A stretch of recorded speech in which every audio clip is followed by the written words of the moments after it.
helpful day at home. Don't forget to subscribe to Bobo's channel for more fun and educational adventures. Let's learn together. One sunny afternoon, Bobo was feeling extra happy.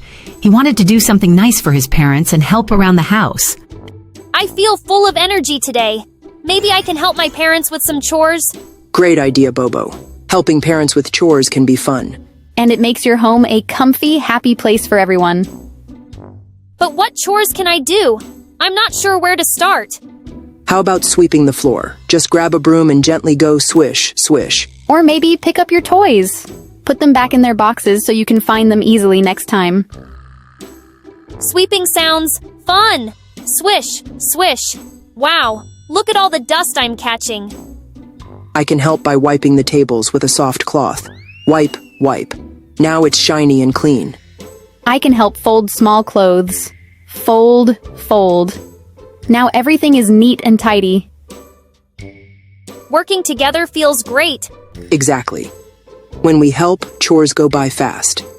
It's like turning work into a fun game. And Mom and Dad will be so happy and proud. A clean home makes everyone smile. Let's put on some music and make it even more fun. Dust, dust, twirl. Fold, fold, spin. Whew! We finished all these chores together. Now everything looks wonderful. Great job, Bobo. Great job, Lila. Remember, friends, helping your parents with chores shows love, kindness, and teamwork. Plus, it's so much fun. Let's all lend a helping hand at home and make our families smile. Hooray! Subscribe to Bobo the Cute Dog's channel now.